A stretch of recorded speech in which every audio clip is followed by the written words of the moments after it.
Study session for March 9th, 2020. On tonight's agenda, we're going to be talking about, let's see, page 2 is the design standard update for building blocks, code changes, design standards, moratorium, work plan, etc. And then before we before we get started, he's not allowed to contribute or speak, but this is our new Planning Commission member. Hi. This is Bezod, is that it? Did I pronounce that correctly? That's correct. So in April, you'll be joining us as alternate number 2. So congratulations. I invited him, staff did too, to maybe get caught up on what we're doing before he takes a seat. Thank you for the invitation. Glad to have you. So Jennifer, take it away.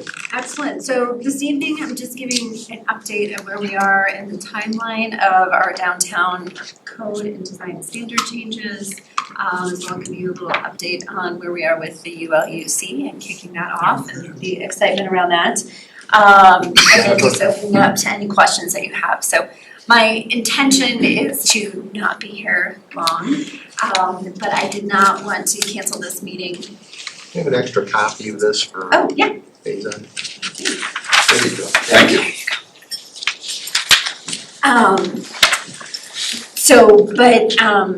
As you guys know, our next Planning Commission meeting is actually the night of the Envision Studio, our first Envision Studio. So we are deep in planning for that. So that is going to be on Monday, March 23rd, and that is at 6 o'clock, and we are going to be doing that at the Elks Lodge downtown. So that is where that's going to be. So are we still having the planning commission, or we're just joining them? Yeah. Okay. Just please be at the Envision Studio, yes. And I encourage you, there's an Eventbrite event, go ahead and sign up on that and share it with your friends and fellow neighbors, developers, colleagues, really, just really wanting to get a broad variety of people at that Envision Studio to participate in that.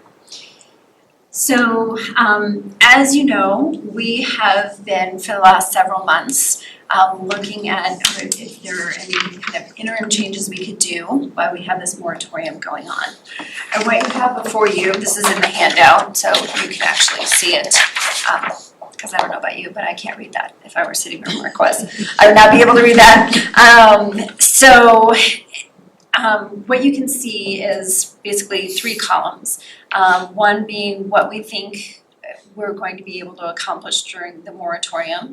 The next column is what we will address during the ULUC downtown block. And then the notes on the side, this starts to address the C means it's a code change, O means it's an operating standard change, and D means it's a design standard change. And when you see the CC/D, that means it was a city council request of us to look at that, and then it fell within the design standards to make that change. And somebody else had created this initially, so when I was trying to manipulate it, it was a little difficult. So that's why you see in the moratorium there's a range of 26 to 28 changes, because I could not get all the correct check marks in there.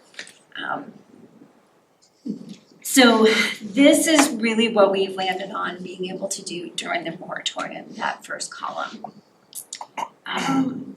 But we really feel like in terms of, if we look down the lines, the open space requirements, building height limitations. So we're going to address how we define building height, which is a little cattywampus at the moment, to say the least. So really defining that, but not setting a height limitation, because that really gets into some challenges with economics, as well as where do you change it in the code, because it affects multiple zone districts and everything.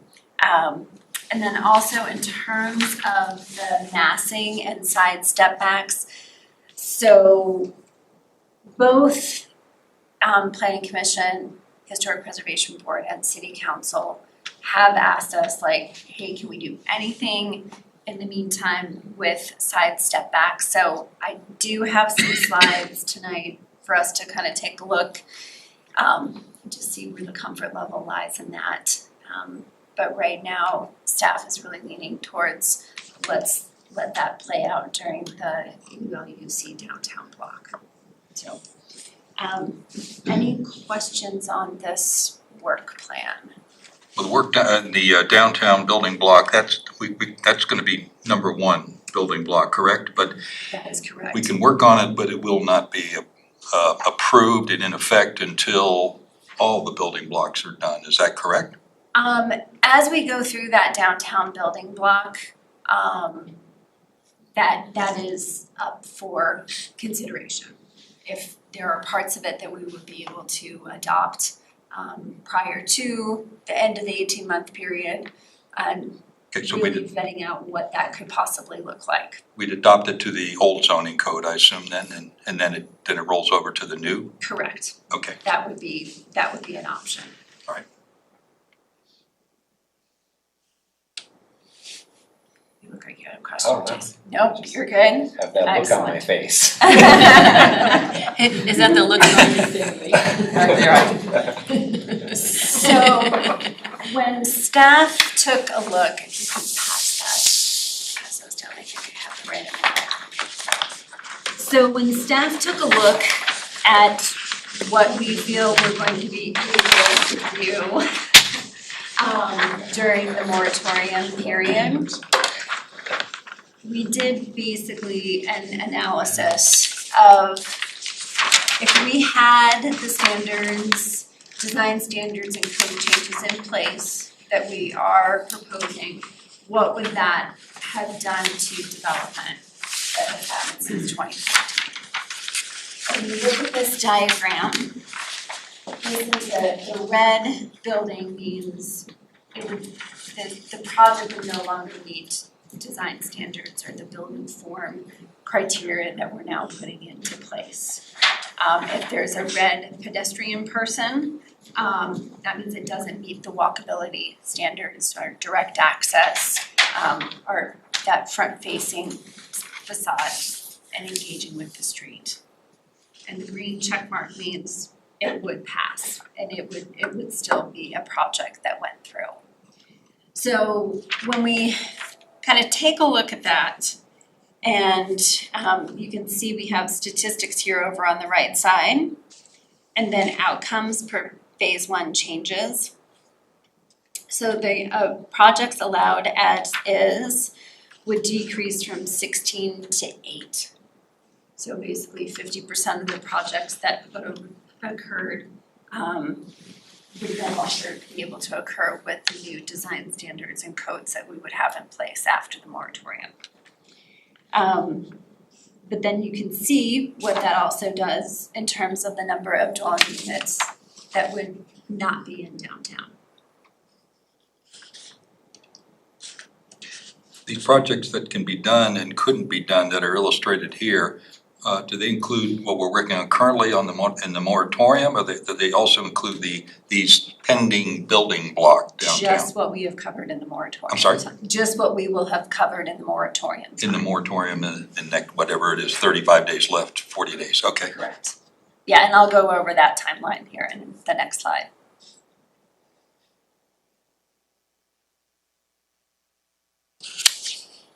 And some of the assumptions that we made were that these properties would not necessarily have remained vacant, but probably at a maximum could put a duplex or a triplex on, just based on the density that they are permitted to have. So that's how we got that decrease in the number of dwelling units by making that assumption.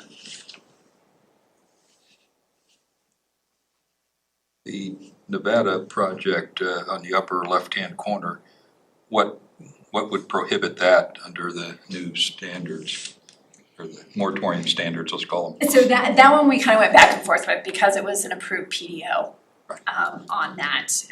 How it ended up looking, there's direct access that would be challenged at this point on that. As well, I think there was the direct access. And I'm trying to think, there was another one we got it. Because we did go back and forth on this because of the PDO. Well, Direct, it just took away the PDO, if and you it was a took straight away, zoning, what are the issues? I think this one went to massing and height. without the PDO, it would not have been able to Yeah, I think they got a be little the extra height, yeah, okay.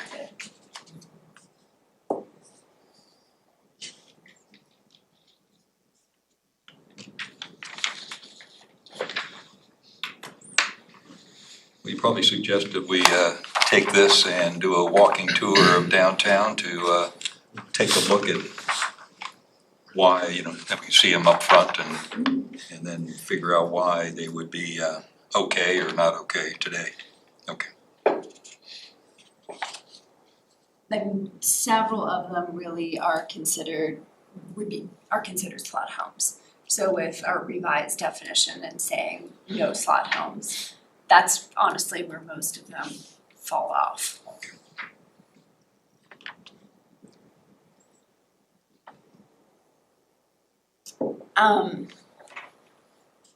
Any comments on this visual?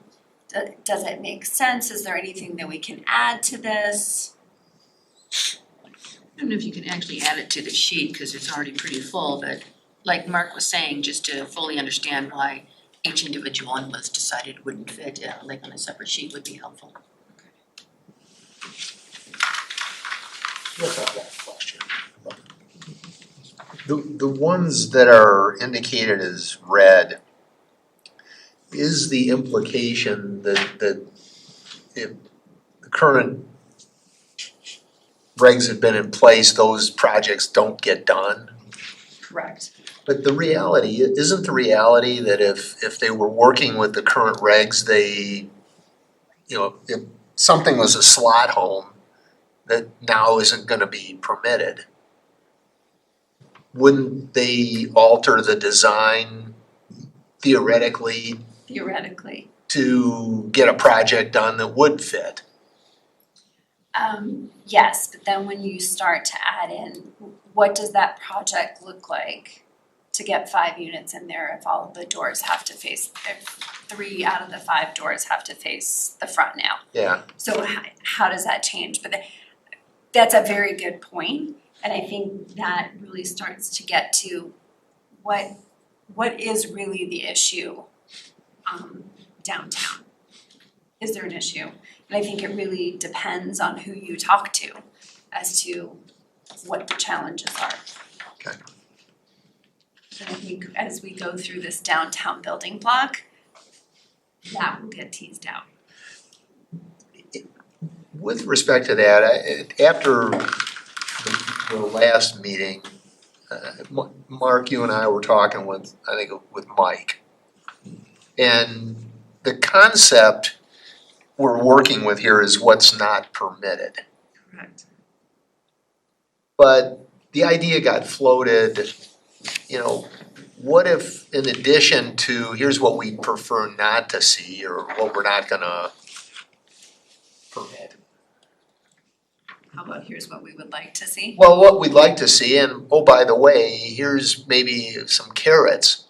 If you do more of what we'd like to see here, maybe you can, what do we talk about? Things like setbacks or your massing or whatnot. Open space, you have a little allowance there, you have little carrots to Yeah, nudge you in the way you want them to go. it seems like that, as opposed to just telling people what they can't do, we're gonna get a boatload of theoretically similar looking projects, which maybe will be good.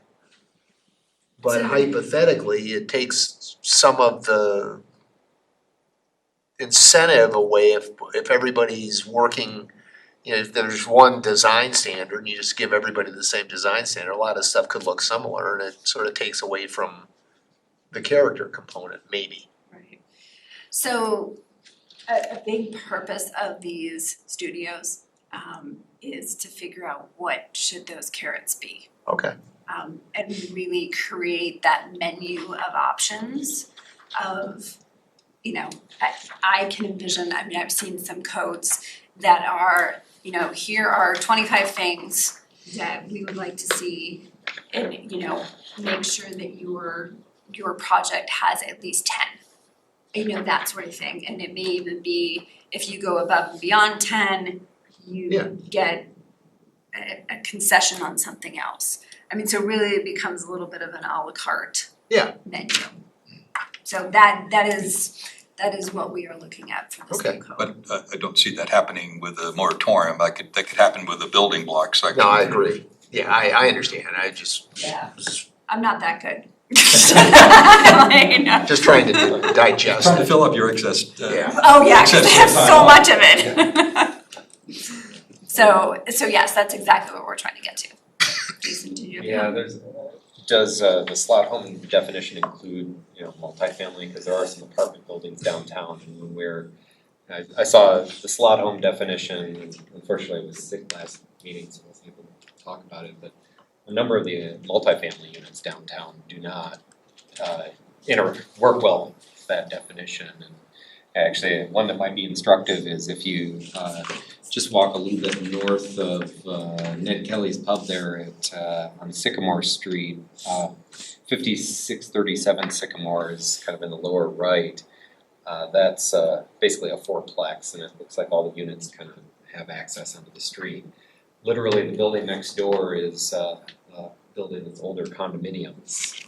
It's got like 20 units, and Yep. the interaction of that building with the street is a wonderful study in contrast. Yeah. I think I brought that question up at the last meeting. I because think you did as well. I believe there are multifamily slot homes, but I believe our definition said they're single family, and I think that's what we Well- came back to in that discussion, but obviously no result. Another example is the apartments next to Terracotta. If you ever go to Cafe Terracotta, Oh, there's an that, apartment building. the concrete block one? Yes, yes. To the south? Yes, to the south. Yep. Or maybe it's the other way around, I was thinking, I don't know. I think it could be either. I thought the slot home examples that we saw were all multifamily and townhomes. Or I'm just saying, I think I got it backward, but it seems like it could be either single family or multi. It could, yeah, I Right, or suppose. with the apartments But across if you only the have street. one garage, you're probably gonna face it towards the alley, I'm imagining. Yeah, but we also have to remember that there are lots that don't have that alley, Yeah. and that's where it gets. Yeah, well, and that was popular just in general as a design element, that you'd have your driveway go up, but your garage would be facing the side rather than the front. In a suburban location, so I don't know if that sort of is a similar design to a slot home, where they're facing to the garages are facing towards this, If it fits in a Side slot, I think it's a slot home. yeah. But That's my definition, that's a slot lot, that's a slot home. I spoke to Jennifer before the meeting, and I think they're still developing the definition of slot home. Does it include all the examples that I drew up last time?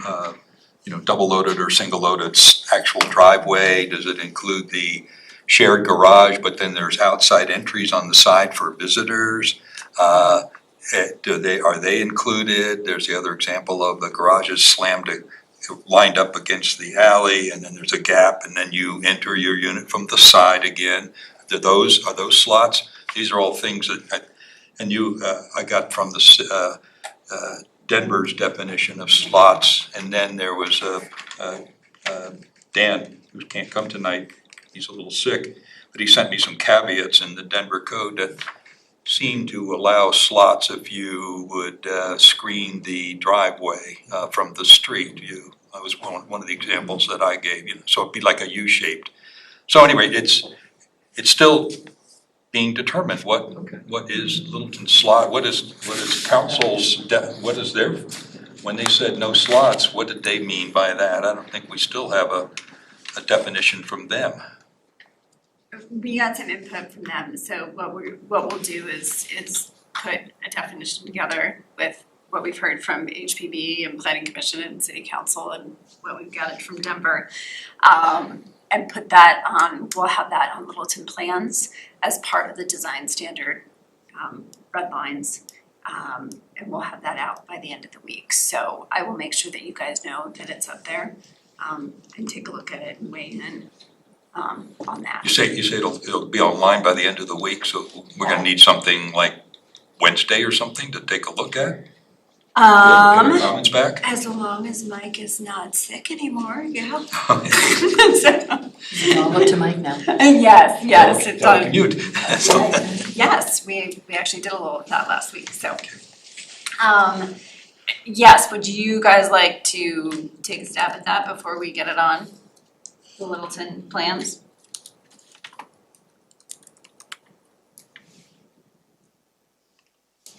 Everybody want to look at it? I certainly would, yeah. Get our 2 cents in.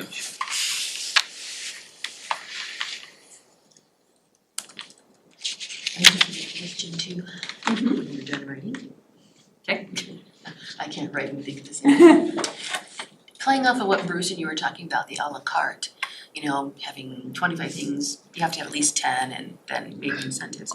But there will be this baseline of thou shouts first, right? Not à la carte, but you have to have certain things that just have to have, like the doors facing forward and that. That would be my assumption, yeah. Okay, thank you.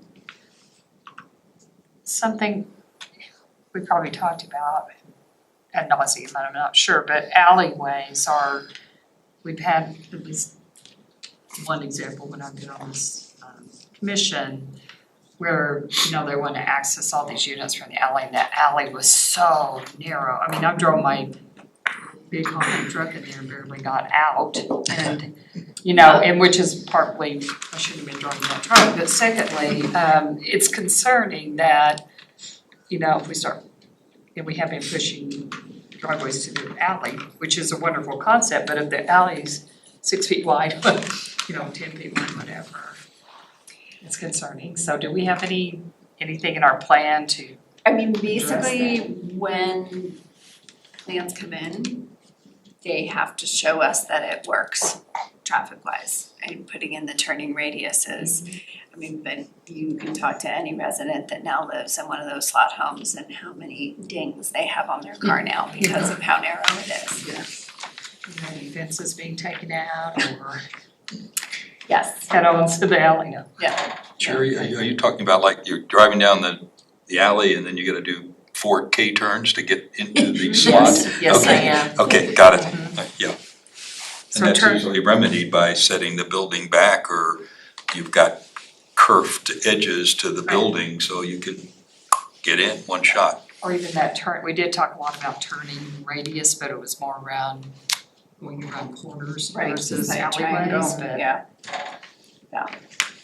We see designs that basically the garage came in more than the second story. So it was almost cantilevered out to widen that turn radius and make it work. Yeah, we actually looked at a home that was one of the slot homes that we would have had to, in addition to getting a bigger mortgage for the more expensive home, purchase a new car to fit in there. Add that to the list. Trade-offs to living downtown. Make sure you get it Bigger old Golf. Yeah, I get car. that. Small. Yeah, get that Golf. I think this, get those car, smart cars, those are the Yes. best, Those those are are the best. best. Smart car. Some garages have been designed basically on the half space of a smart car. So. Yeah, you see those parked, like when we were in Italy with the smart Oh cars. yeah, they're parked Yep, going in. or they're parked on the sidewalk. Seen Yeah. those too, but they have a different idea of where you can park and not, of course. Oh my goodness. So in terms of the timeline, we do have the code changes right now on Littleton plans. We have 10 survey responses so far on that. On the rating of 1 not in favor, 5 very in favor, the average has been we're at 3.8 for liking the code changes. So I'll take it. Where we decide read, that was like a B+. So, and then, like I said, the design standards, the hope is by the end of this week, that we'll have those up, but we'll get that slot home, at a minimum, the slot home definition to you before that goes live. And then in terms of bringing this forward, prior to the moratorium ending on the 14th of May, I believe is when that's set to sunset. So on April 7th, we'll be taking the revised code changes and design standard language back to City Council on the 7th. Then we will bring that to you all for public hearing on April 13th. And again, so the code changes are ordinance, so they need a first and second reading. The design standards are really approved by planning commission, ratified by city council. They're just a resolution. So this is the timeline for these changes. Are we part of the April 7th study session, or is that just city council? Just city council. Just, okay.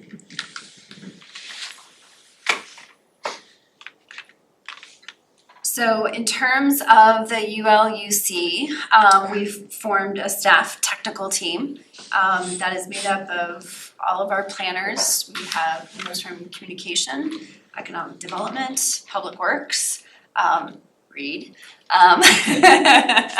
We have to have the attorney, dang it. So we have formed that, and we are now meeting consistently every other week, which has been very helpful to have all these different departments involved in this process.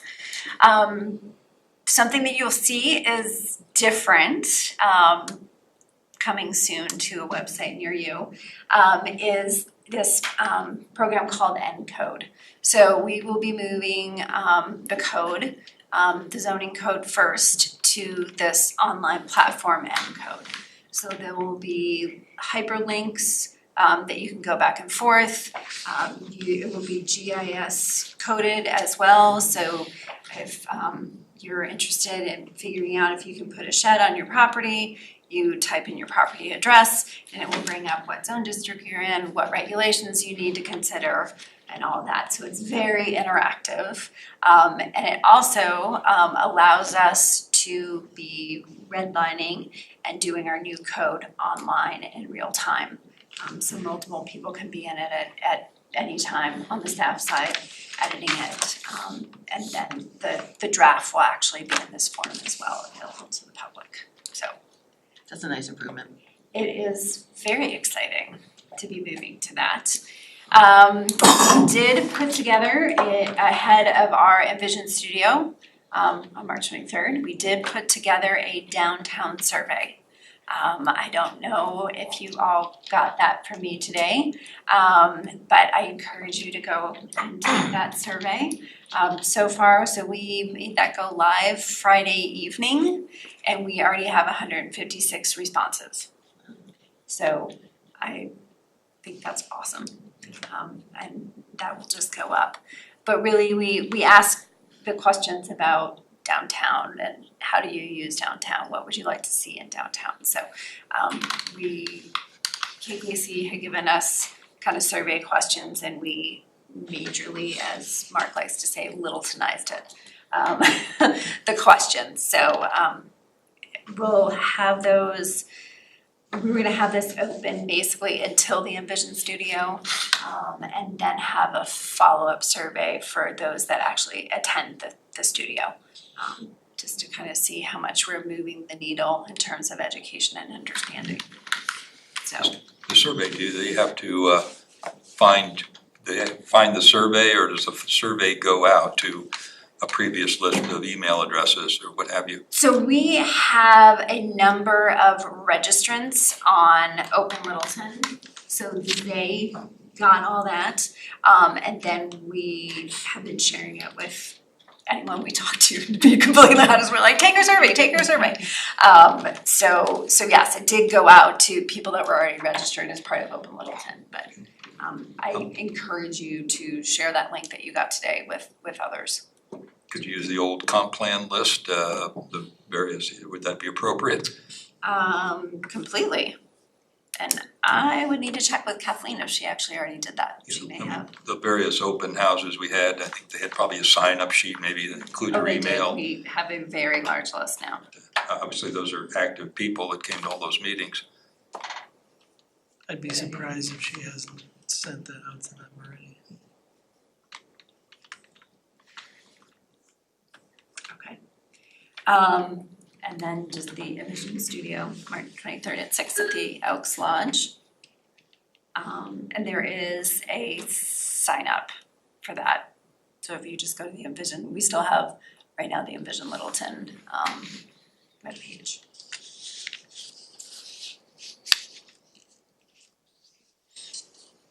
Oh my, that's it? That was it. I do have slides if we wanna talk step backs a little bit. We can do that, or up to you. Still game?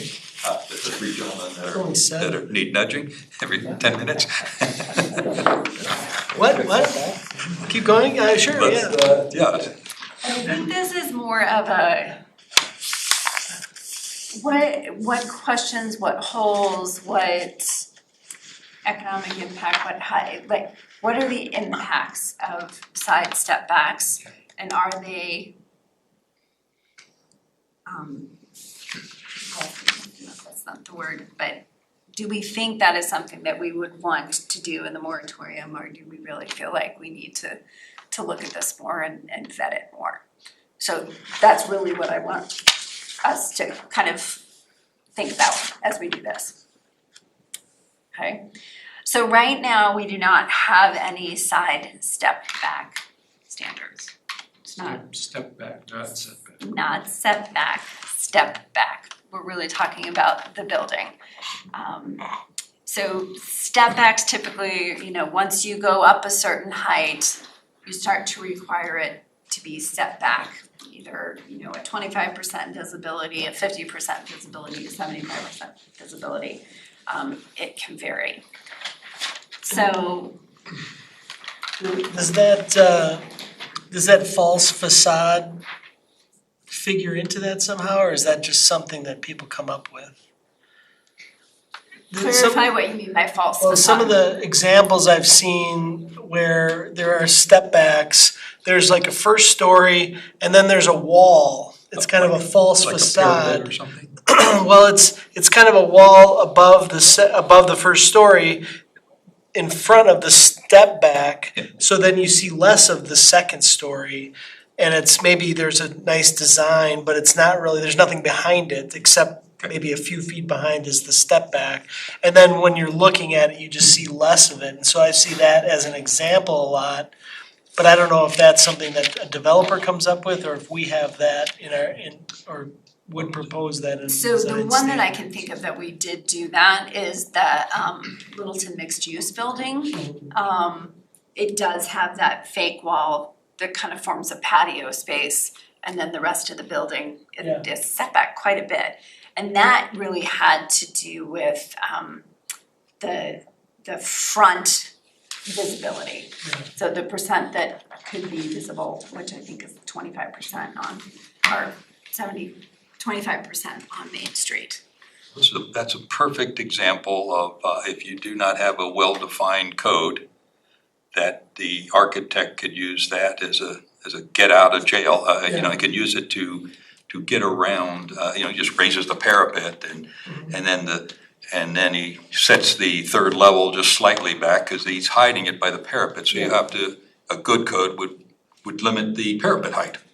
Yes.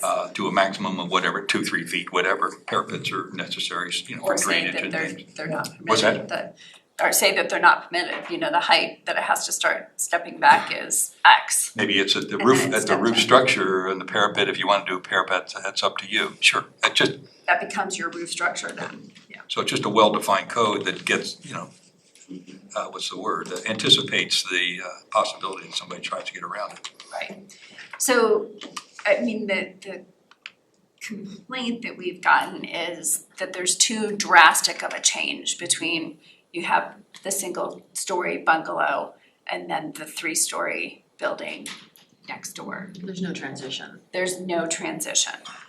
Really, the ULUC is gonna address those transition zones in the form of, which can come in the form of open space, landscaping, step backs, roof form. One of the possibilities here is, what is it, if you start measuring from where a new roof starts, so kind of like you can see here, you have the pitch, or what would you call that, Mark? Where the gutter is. The eve line. The eve line, thank you, Bless you. is 10 feet above. So you have an architectural relief that happens 10 feet above. but the bulk of it is even higher than that. It's greater than 10 feet. So there's different ways that you can address a side step back. There's an example of which can get pretty ugly, is you come up and then if the city required 3-foot setback after the second level, a lot of bad architects would just do a kink like that, Right. and it looks pretty bad, versus you have to make the transition with a roof line or something along those lines. But we can always go to a bulk plane line, Right. define where the bulk plane, how high up and when does it start that, and what angle that is. And it still allows you to do the third level, but you have to be a little more creative in your architecture. Have we thought, this might be just an aside, but have we thought about, as we develop some of these guidelines, maybe running them by the architectural students at ACC and saying, here, get around it, see what you can do with it? Very cool. Or we can just hand it over to Mark and say, how would you manipulate this? Mark's pretty good at it, but he's only one guy. He's gonna do it anyway. I'm gonna do it anyway, yeah, for free. No, it's, yeah, you should put your evil architect hat on, as I've mentioned before, and anything you come up with, I'm just gonna see, okay, if I were evil architect, how could I get around this? Right. And are you ready to accept the alternatives, because you've got a loose code? Which, the fact that, I mean, even all the things that you just said is why I'm very hesitant to even attempt to address this during the moratorium. It needs a lot of discussion. And part of the downtown sort of code block is in probably doing sort of a bulk analysis of the downtown buildings, and that may help us That, and we're A basically developing a massing model. visualize it. But is there anything that can be done to prevent that complete lack of transition between now and then? To prevent that 3-story right up to the line next to the bungalow? I mean, because one of the things that we heard from the comp plan is transition is huge. Right. It's very important to everyone. And what can be done to protect that process without going so dramatic and where study is so intense? Needed, it's obviously needed, like what you were discussing. Is there an intermediate between the two that could help keep that from happening? Evil architect. Yeah, I mean, can you just make the statement that, you know, some type of side step back above 20 feet in height is required? What would the evil architect poke a hole in that? You'd have to think, I mean, again, bulk plane. I mean, you might, you start to get wedding cake architecture. I won't hazard a guess right this moment, but I gotta warn everybody that the standards that we're looking at right now, without tackling bulk plane or setbacks or lot coverage and all this, the design standards we're looking at right now is not gonna have any effect on the bulk of building in downtown. They can still do it. They'll just do other types of apartments or get around the slot home or whatever. They'll get around it. So it's not a victory to get rid of the bulkiness of the buildings downtown until we lay down the road. And that's the danger. We have to wait a little bit to tackle the other issues that will lessen the bulk. Right. Or set it back, mitigate it. In correlation to this, you talk about requiring the shade studies, which is important. Are there any mandatory aspects of that? I am not 100% positive what we landed on for the wording for that, but a lot of it had to do with basically requiring a little bit of modeling from the developer of what does this look like next to the buildings on either side. I'm just wondering if, you know, when you get that big 3-story next to the little bungalow, is there a point where you can use that at this point to keep it from being such a stark transition?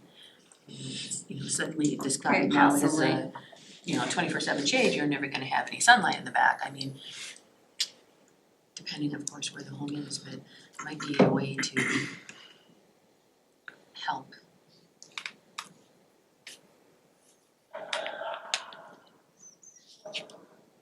I will look into that.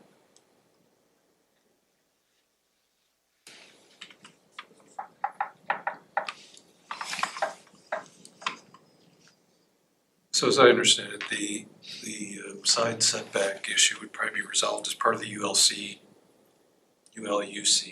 Yes, discussion in the longer term. yes. So that really the idea is, could we implement something on a temporary or a shorter term basis to address this concern right now? And could something as simple as, you said, like a height of 20 feet, a step back of a minimum of 3 feet or 5 feet, pick a number? Yeah, we were kind of looking at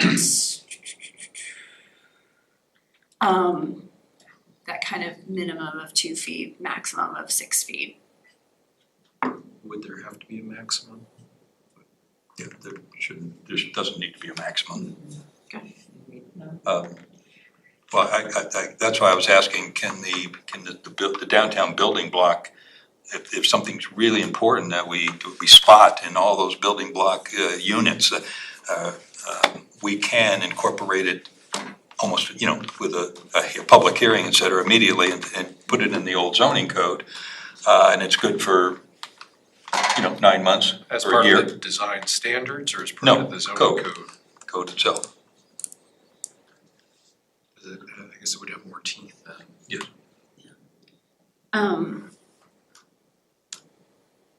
Isn't that a plausible way of It going? is 100% plausible. Okay, It's also plausible to extend the moratorium as long as we're working towards new regulations. well, Carol Fay at our joint meeting was lamenting that, we've got to wait a year and a half, and my response was, no, we don't. We can amend the old zoning code just like we would in a normal year. Mhm. And then Yep, knowing full well that the whole thing's gonna be replaced with the good points of things we passed in the last year, incorporated into the new Correct. unified land use code. It's still gonna take a bit of time because we'd have to consider it, public hearing, and then it'd have to go to council for 2 readings. Yes, it's not, it doesn't happen in 1 month or something, or, make it so, Jean-Luc Picard, whatever. Of course. Engage.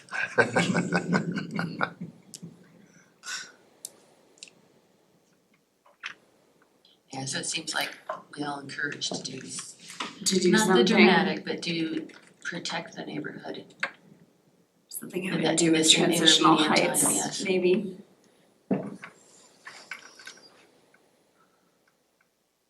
Are there other examples you wanna bring up tonight?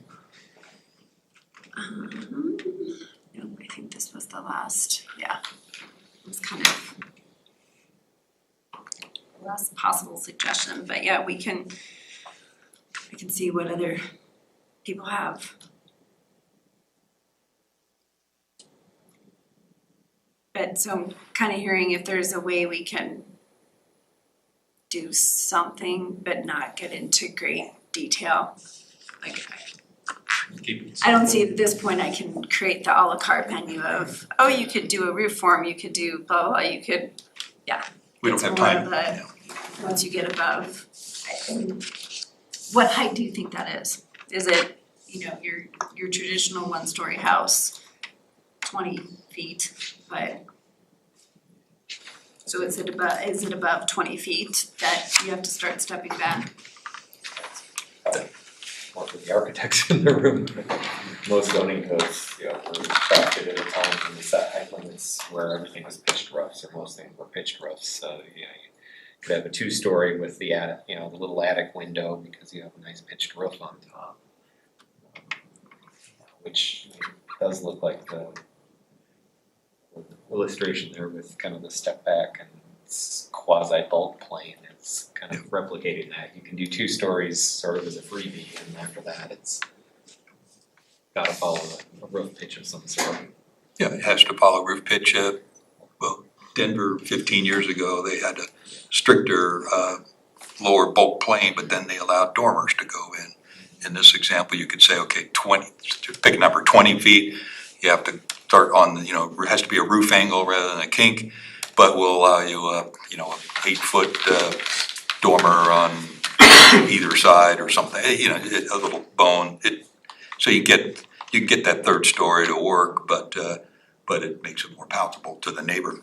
Right, and I think Denver goes further and restricts potential square footage on some of those upper stories. 75%, yeah, which is ominous.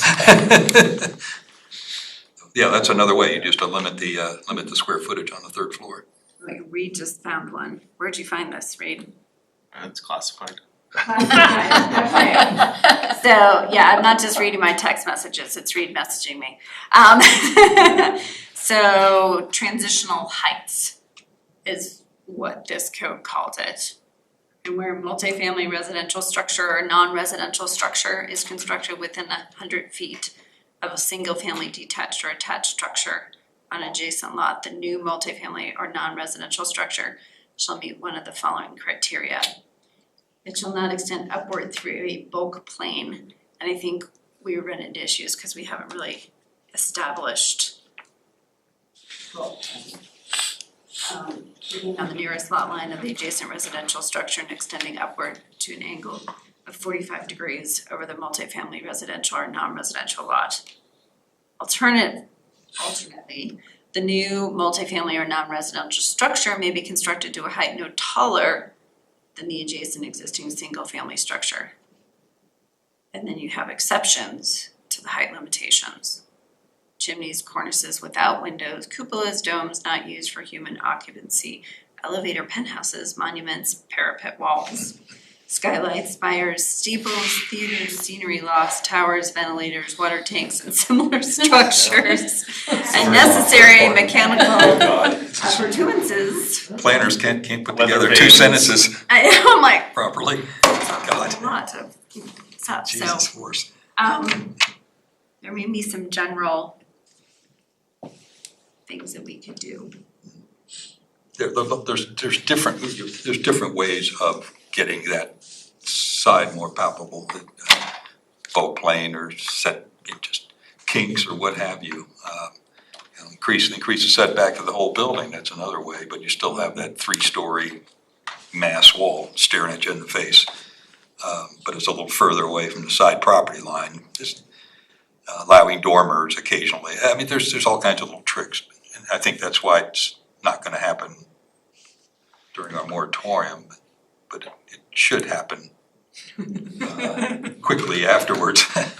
At least to get a start, because as Bruce said, it takes a couple of months or so to wade through it at least.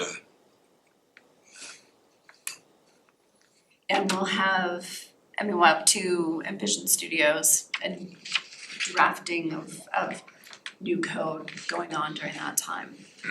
So June, maybe we have some possibilities. Yes. A thought, and I'll defer to you folks as well, but would it make sense in conjunction with that to sort of blend in the design guideline attributes? Because That's exactly what we're doing. Okay. Basically, the design standards would become part of the ULUC. Because I mean, if you want to deal with the 3-story stark wall, elements of that, could be mitigated maybe. I don't know. Could be talking out of my hat too. That by, appropriate design guideline applications that sort of tone things down a little bit. Okay.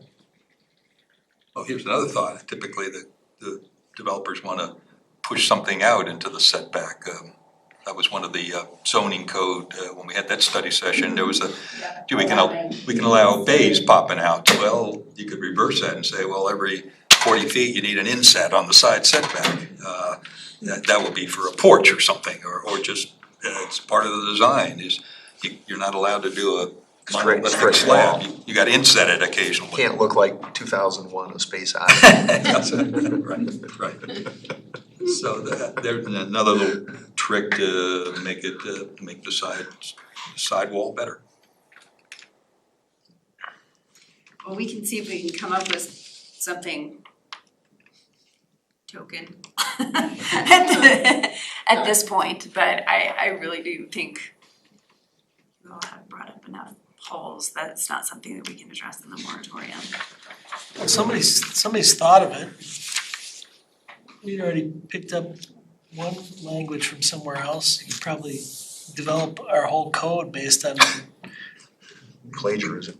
yeah, just plagiarize 100 different places. I mean, it's just one That's how it's done modifying one mostly. after the It next. says I Just respect cut you and like paste. plagiarism. Even with the language that Jennifer shared, I think that was really more designed to fix something like that, where you're dealing with a single family residential, small, and next to it, kind of that 3-story popping up next to it.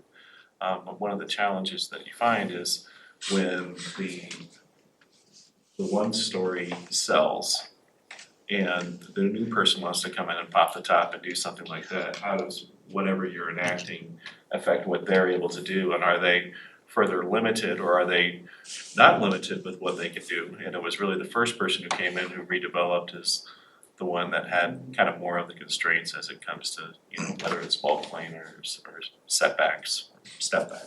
What if it's not a pop top but a scrape? Well, if you go back to Yeah, the I mean, that's slide what in the photos. that's what I'm envisioning. Okay. For sure. Yeah, So you can't, so if those two buildings had the same exact zoning regulations and you were allowed to do the building on the right in place of the bungalow there, that's maybe an okay situation. well, you can't base the zoning changes on the little bungalow. It has just to be, here, it just has to be based on, this is what you need to do on the side setback.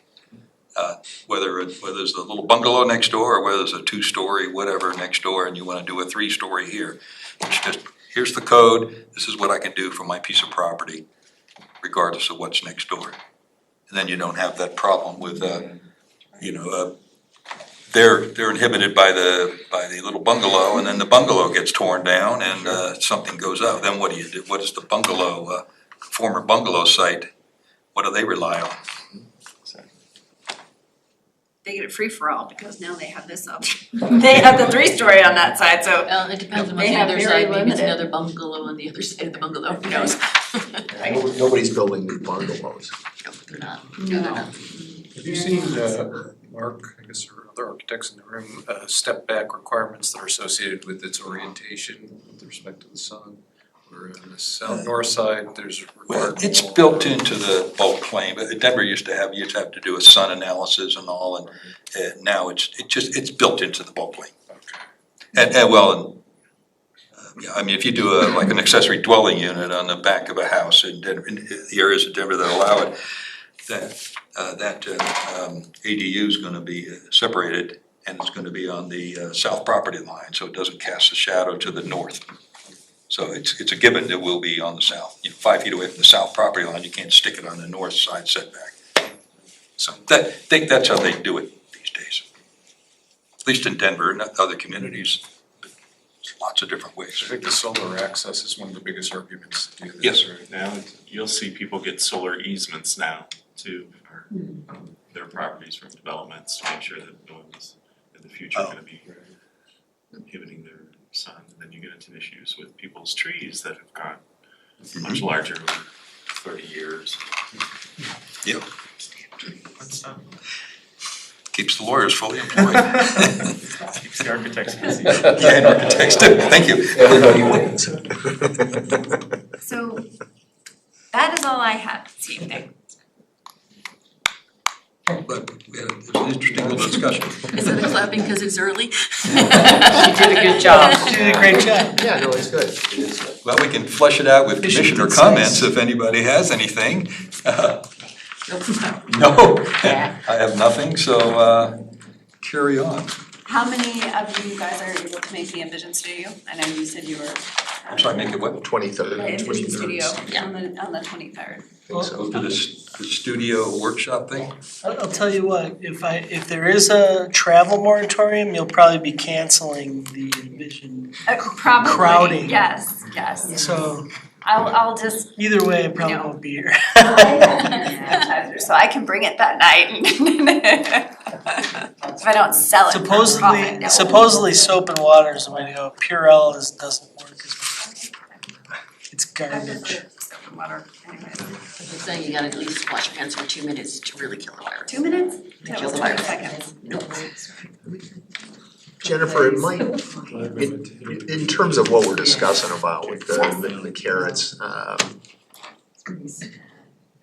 perfection's the enemy of good.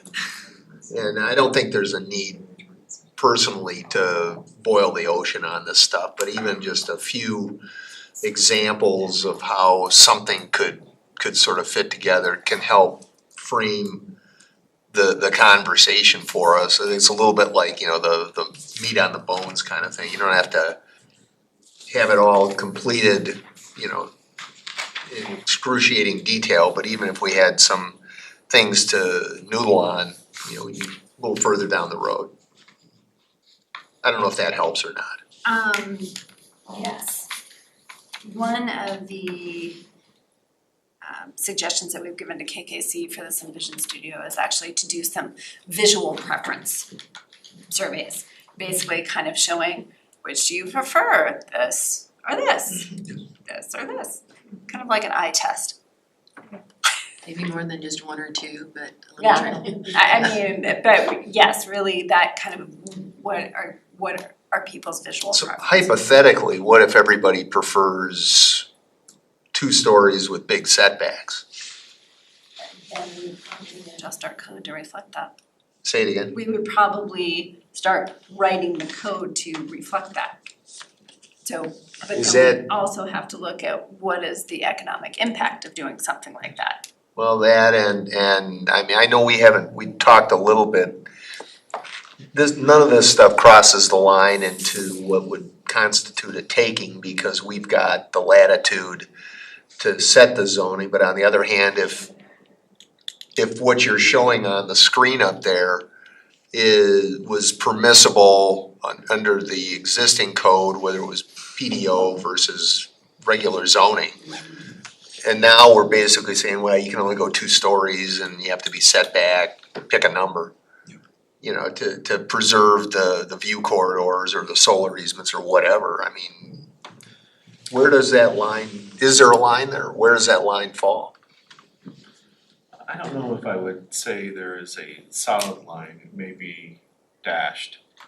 But there are property owners who could allege that there's a regulatory taking based upon changing zoning to really reduce a lot of what they could do. But for the most part, it's within the city's police powers to regulate their own zoning within their own jurisdiction for public purpose or public health. So, I can't say you can do everything as a city, but for the most part, I feel pretty good as it relates to land use and zoning. We've got some latitude to do what's in the best interest of the whole community. Yeah, and specifically what a city is envisioning for a particular location. Here's an example of though a messy code. You say you have a 40-foot height limit in a certain zoning district. Yeah. And then all the regulations, there's no possible way you could do something more than 30 feet high. Well, then you got allowing this, but you can't do that, and it's a mess. And so, you gotta say, okay, if you got a problem with height, then lower the height, the maximum height. And if you got a problem with sun angles, introduce a bulk plane, let's say. Yeah. But you can't just do one thing and then allow the rest of it just to stay. It becomes a mess. And this is, I guess this is kind of what I was thinking with your thought concerning, here's some visuals, what's your preference? Because if everybody gravitates towards a small handful of preferences, I don't know what how bound are we to follow those preferences vis-a-vis what you just described. I mean, if you know, if the intent is, and the preference, clear preference is for lower height, but that's gonna basically necessitate a more draconian rewrite of the regs at a minimum. Somebody has to bring up the downside, the This is it. unintended consequences. Yeah, this is it, yeah. The economic consequences that you mentioned. It all plays into Yeah. every single, you tweak this, it's a tube of toothpaste. You press here, it gets bigger there. You push down, it goes that way. It's Well, it's, you know, I mean, Kenda Keys basically had, you know, they started out the comp plan with growth, population growth over time, and Yeah, the speaker series. yes, and this is gonna be, this area, broadly speaking, the downtown building block. I don't think anybody's arguing, you know, that it needs to be Singapore dense. But on the other hand, you know, there some level of increased density is where are we gonna put all these people? The neighborhoods, you know, the outer neighborhoods, the auto-oriented neighborhoods, you're not gonna see multifamily built in Aberdeen Village. And those are things that, you know, as we go through each of the building blocks, we have to look at. I mean, you know, looking at downtown as a whole, I don't, as we've seen with the Littleton downtown design standards, I mean, there were 8 sub-areas that were created because there could have 8 different characters. Yeah. So it very well may be that we have character areas within downtown that we're okay going a little bit more dense. And there are other areas that, nope, you know, buck stops here, we're not gonna allow that to happen north of Main Street. But south of Alamo, go right ahead, do whatever you wanna do. we've already done it on Main Street. It's 3 levels, 3rd level setback. Boom, that's it. Yeah. You will do this. So, you know, I mean, there's that. I think any decision that we made isn't going to be applied carte blanche across downtown, nor is it gonna be applied carte blanche. And that was really the whole purpose, not the whole purpose, but one of the biggest outcomes of the comprehensive plan was we have very muddled character, but we have very distinct character areas too. And what do those distinct character areas need to look like? Because they're not all gonna look the same. Well, I think that's right. I mean, the Nevada place, you know, is big and reasonably dense, but that, I don't think anybody's arguing that, you know, the entire, all 8 should look like that. So, yeah, no, it's good conversation. Very stimulating to zoning geeks. We're gonna make geeks out of everybody, by the way. Excellent. The geek merit badge here. I'll think it's a I'll make toss-up. something up. Got a little plaque. Do they have a zoning merit badge? Nice. They could sort one, sort of zoning merit. Ooh, Citizenship in the community. Gotta have a sash Oh, so first. yeah. Okay, I do not have anything else. we're done. Okay, thank you for coming. Great conversation.